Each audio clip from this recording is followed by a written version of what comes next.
Anything can happen in the playoffs. A commonly reiterated phrase around the National Hockey League. A phrase that has been boosted in recent years by teams such as the 2012 LA Kings winning the Stanley Cup as an 8th seed, 2018 playoffs where all 4 wildcard teams beat all 4 first seed teams in the first round of the playoffs, and of course 2023 when the wildcard Florida Panthers made a run to the Stanley Cup Finals. Many playoff series and playoff runs which have, in my opinion, devalued the NHL regular season, as everyone seems to agree upon that as long as you make the playoffs, you have a chance, which 100% is true. However, just how much of a chance do you have if you just make the playoffs? You would expect better teams to perform better in the playoffs. Teams that win more in the regular season should win more in the playoffs. That just makes sense, especially considering that the more you win in the regular season, the weaker a regular season team you end up facing in the playoffs. And for the most part, that is mostly true. However, not as much as one might think. In the National Hockey League over the past 6 seasons, since the 2018 playoffs, the first playoffs after the Vegas Golden Knights expansion,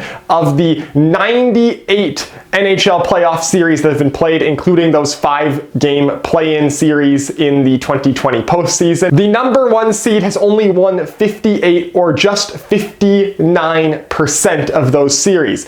A 60-40 split almost. Now, that is a significant split. The higher team does have a better chance of winning the series, but the fact that lower seeded teams can win 41% of the time shows that being the lower seed in the playoffs is by no means a death sentence in the NHL, and really shows what everyone's talking about when they say anything can happen in the playoffs. However, we look at success overall in the playoffs over the past 20 years since the NHL expanded to 30 teams back in 2000, and look at what teams have gone on runs to make the Stanley Cup Finals and win the Stanley Cup, it becomes clear that the regular season is a massive indicator of who's going to do well. Well, the President's Trophy curse may have some effect on number 1 seeds overall in the NHL. In the 21 years since the NHL expanded to 30 teams, not counting the 2021 playoffs because there was no conference seeding, of the 21 Stanley Cups won, 14 of them have been won by a team that was a top 2 seed in their conference. And 18 of the 21, or 86%, have been won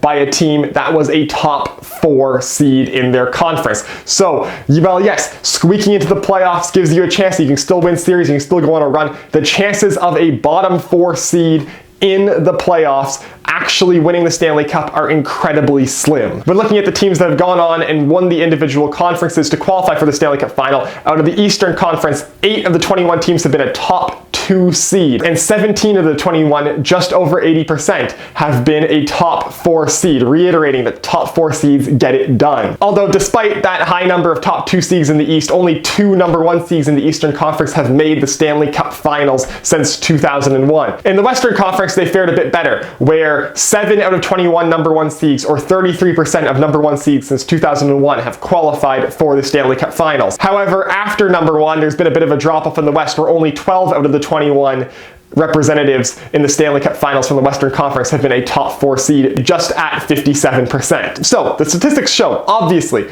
yes, your regular season seeding does play an impact on whether or not you can qualify for the Cup Final or win the Stanley Cup. However, it's the NHL. Quite literally anything can happen. There is always a chance, and there's always a chance that a low-ranked team is going to go on a run and win the Stanley Cup. That's what makes the Stanley Cup playoffs the best entertainment in sports. That wild card factor of you never know who's going to win a series. You never know. The biggest favorite ever could still easily blow it. However, I think the history shows that maybe, just maybe, a little bit more emphasis should be put on teams trying to get higher seeds. Because at the end of the day, in hockey, just like in all other sports, the better team wins more of the time. So, that is for this video. As always, if you'd like to hit like and see more of my stuff, hit subscribe, follow my Twitter, link is down below in the description, and I will see you next time.